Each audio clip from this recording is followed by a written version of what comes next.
Hi M&Ms, welcome back to another episode of Murder and More. As always, I am your host, Kira.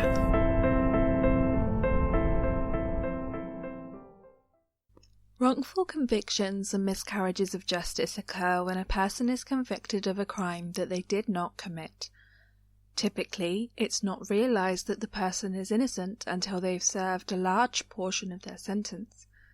According to Innocence Canada, there are several factors that lead to a wrongful conviction. The most common factor in wrongful convictions is eyewitness error, with the Innocence Project suggesting that 70% of wrongful convictions occur as a result of this. Eyewitness testimony can be unreliable due to stress, lighting, distance, and poor memory recall. False confessions, errors in forensic science, discrimination, tunnel vision, and professional misconduct are also contributing factors in a person being wrongfully convicted of a crime. Highworth is a quaint market town 6 miles north of Swindon, with a population of just 8,151.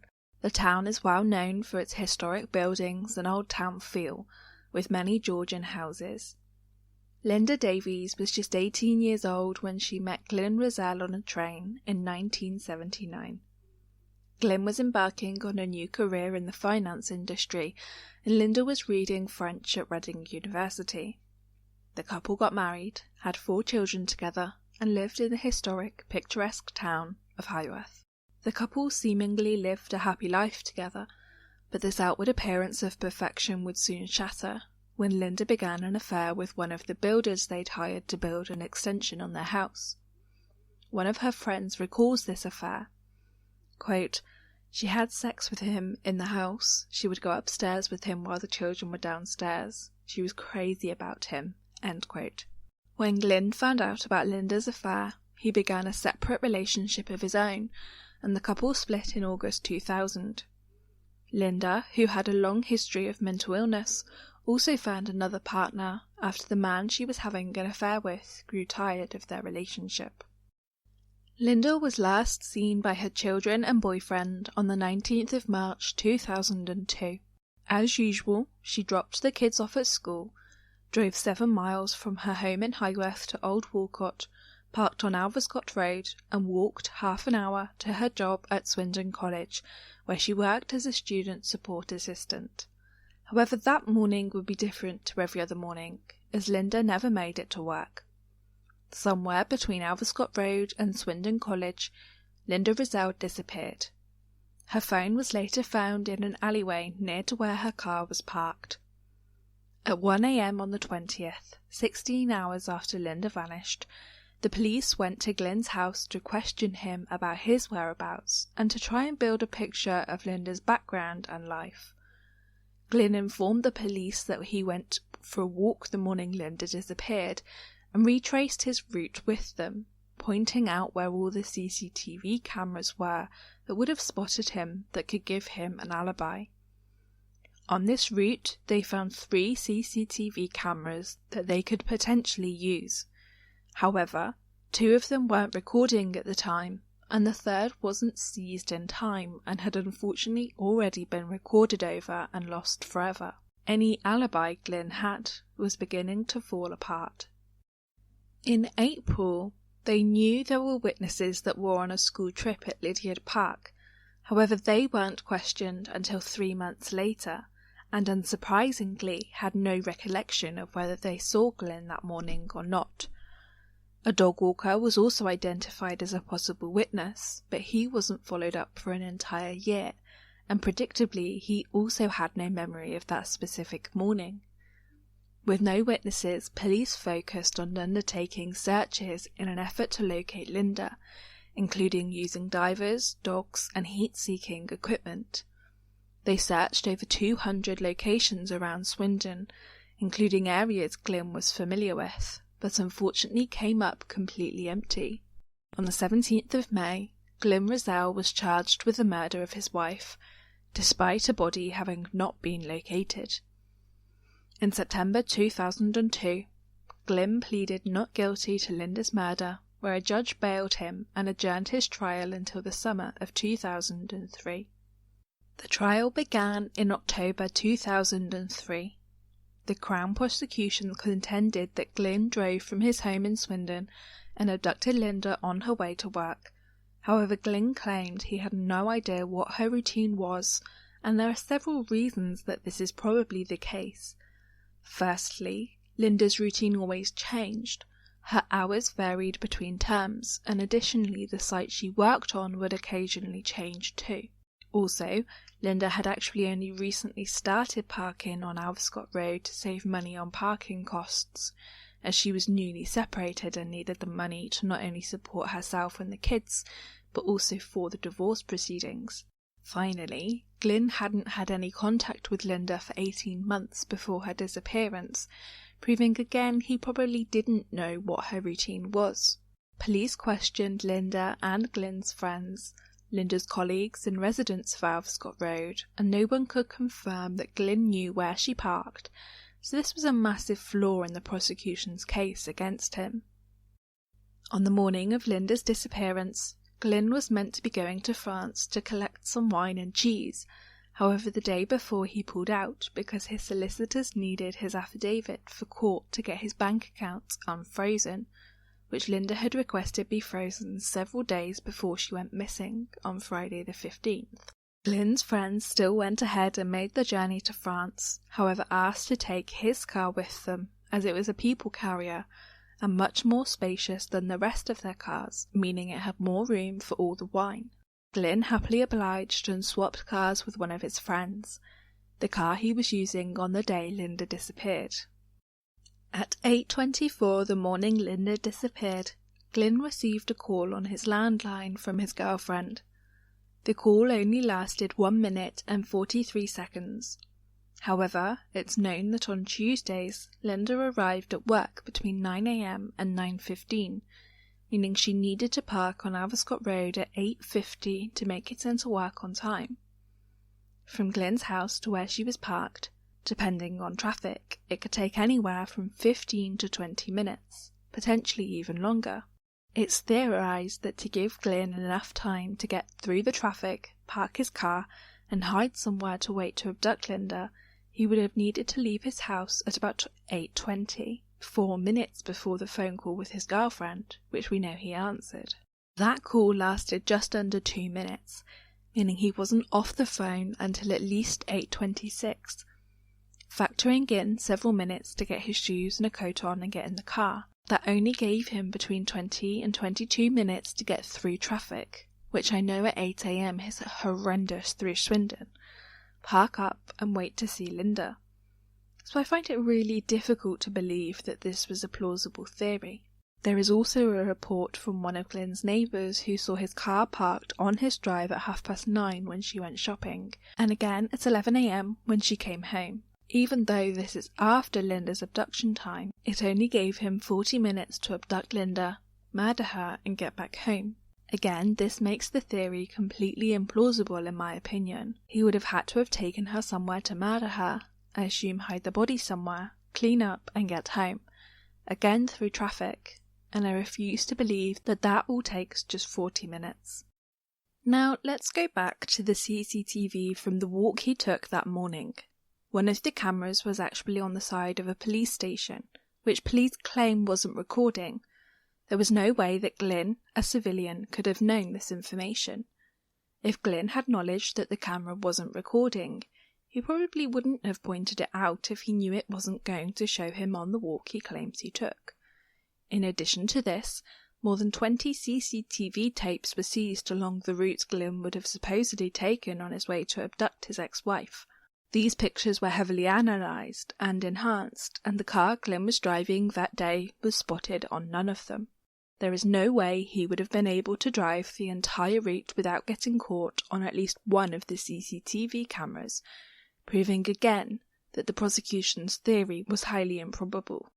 The alley where Linda's phone was found is an alley that Linda always walked on her way to work, so was extremely familiar with it. Her phone was found in front of some garages, which the prosecution claim fell out of a bag when Glynn abducted her. Again, there are several holes in this theory. First, the phone was actually found under a piece of wood, which looked like it had been planted rather than simply dropped in a struggle, suggesting Glinda probably wasn't abducted from the alleyway. The alley is only wide enough to fit one car down, so there was no room for a car to turn around. A resident watched Linda as she walked into the alley, and 75 seconds later he followed in his car. The police timed how long it would take for Linda to walk to the spot her phone was found, and discovered it was 45 seconds. If the resident followed her in 75 seconds after he saw her enter, this left only 30 seconds for Glynn to overpower her, abduct her, put her in his car, and drive off. It probably took me longer than 30 seconds to type that sentence, let alone for me to abduct someone without anyone noticing or hearing anything strange. So again, this is completely implausible. There was also a driving instructor at the other end of the alley who witnessed nothing unusual, and I assume didn't see the car Glynn was driving that day come out of the alley.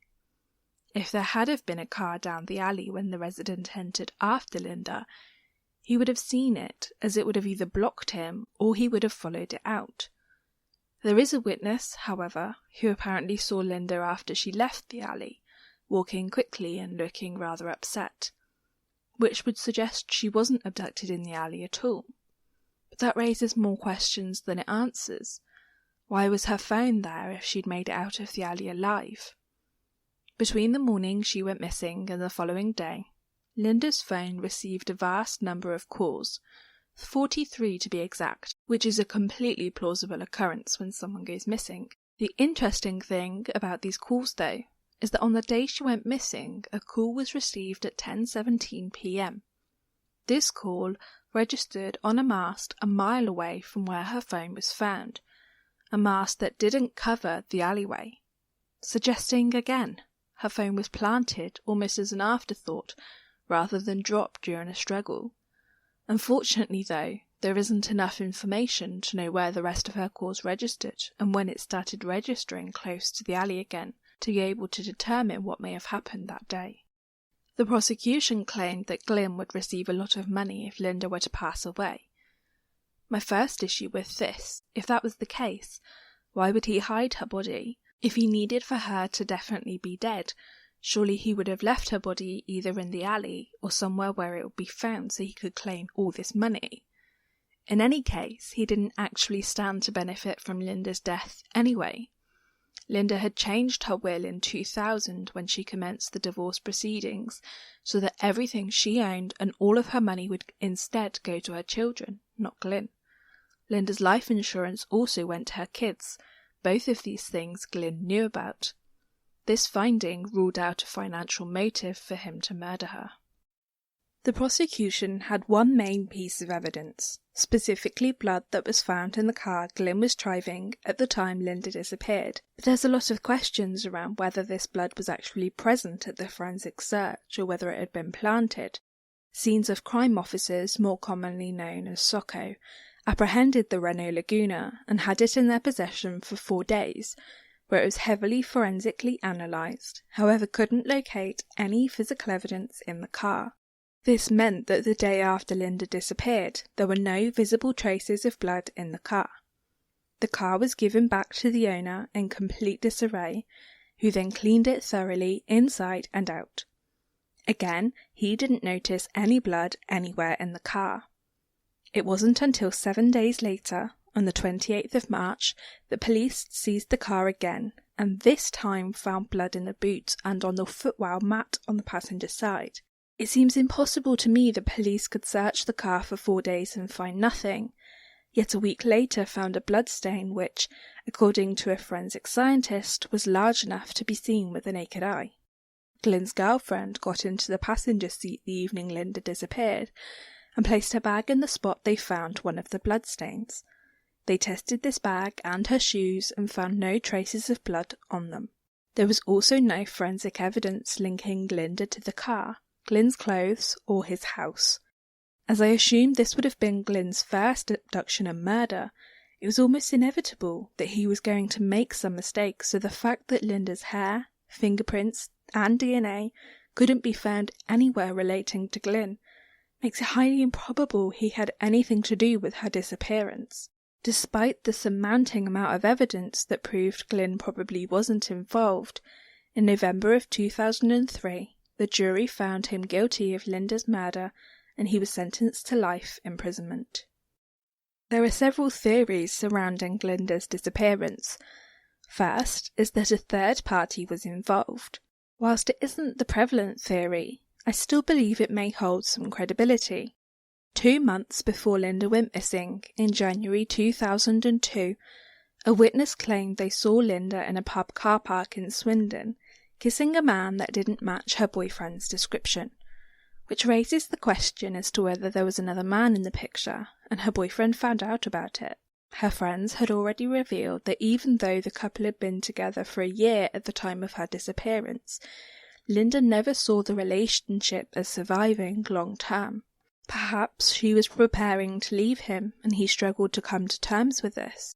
This unidentified man reportedly drove a beige car, and at 8:30 the morning Linda was last seen, a beige car was spotted near to where she parked her car every morning, but the car and the driver have never been traced. I'm not sure how significant this evidence is, but it raises more questions nonetheless. Was even Linda in the pub car park? There's a huge possibility that it could have easily been someone else that resembled Linda significantly. Another witness claimed they saw Linda's boyfriend sitting on a wall in Queen's Park at 9:30 a.m. the morning Linda disappeared. Linda always walked through this park on her way to work, so was he meeting her there? Apparently he saw her at the house before she left with the kids, so why would he need to meet her an hour later? Again, was it even him, or was it just another man who looked like him? Police have looked into the boyfriend's phone records and found that there are 3 occasions where his phone used masts in a different place to where he claimed to be that day, meaning he was deceiving the police. But why? It's reported that he was acting strange in the weeks leading up to Linda's disappearance and had actually been reported monitoring Glyn's movements. One day, he even knocked on Glyn's neighbour's door pretending he thought Glyn lived there, and inquired as to whether Glyn still lived in the house next door. This seems strange to me, but again, I'm not sure how relevant it is to the case. He could have just been a jealous, anxious boyfriend. The main theory is that Linda disappeared of her own volition. Apparently, Linda cleaned out her car the weekend before she disappeared, and this was extremely unusual for her. Now I have to be honest, I rarely clean my car, but when I do it's because I know it's a mess and I've found the motivation to clean it out, not because I'm planning on running away, so again I'm not sure how relevant this information is. What is interesting, however, is that Linda and her boyfriend visited 3 different banks just the day before she went missing, and CCTV has indicated that money was withdrawn. Was she getting money out to start a new life? On the morning she went missing, Linda's children reported her as being calmer than usual. Normally, she'd be stressed in the mornings, and she should have been extremely stressed that morning, as one of the children had forgotten their homework, which made them all late. The children also reported that when she dropped them off at school, Linda said goodbye to them instead of see you at 5, as she always did. I suppose if they were running late, she may have been in a rush, but if she always told them the same thing, why not this time?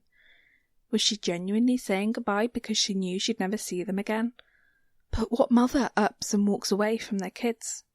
The badge Linda was supposed to wear at work at all times was found in a drawer at her home, and an emergency phone she had for the kids to contact her on was also left at home.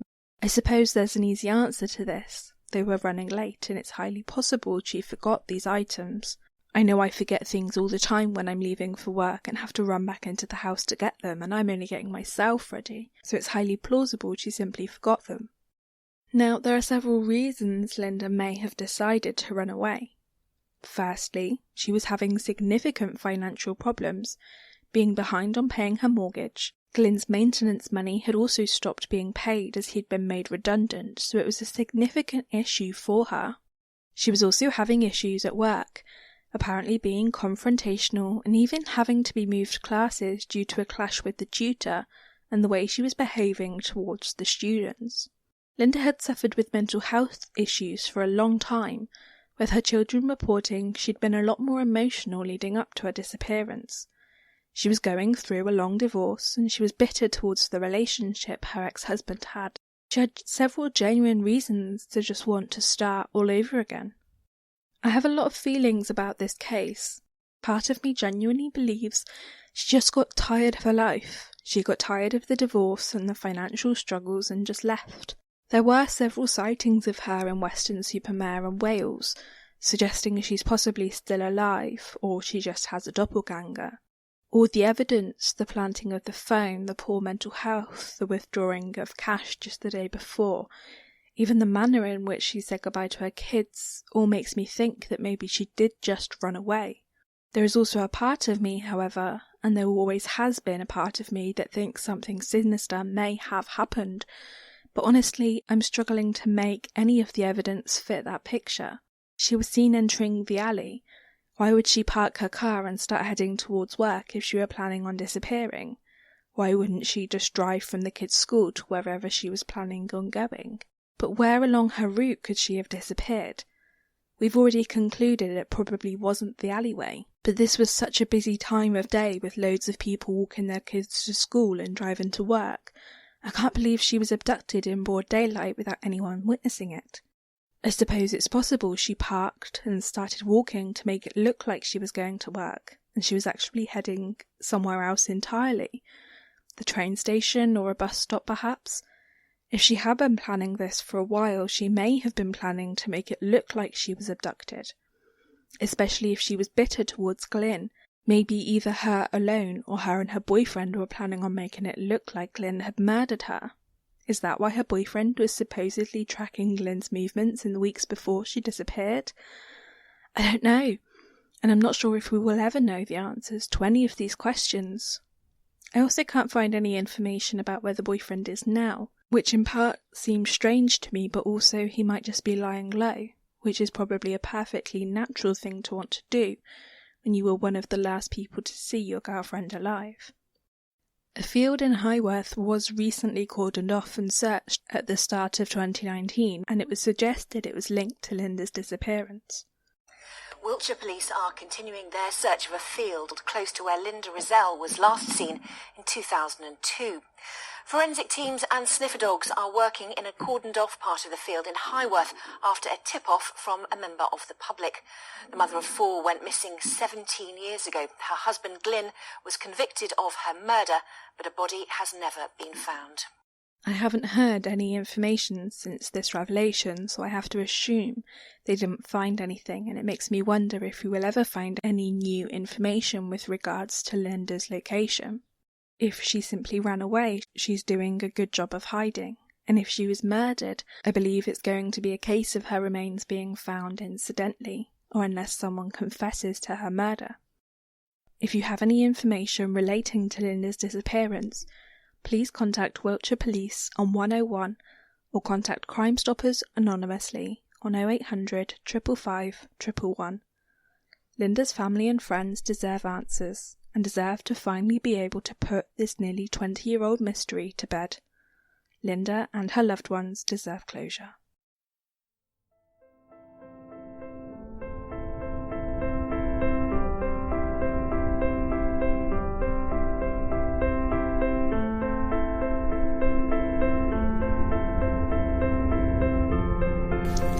Thank you for listening.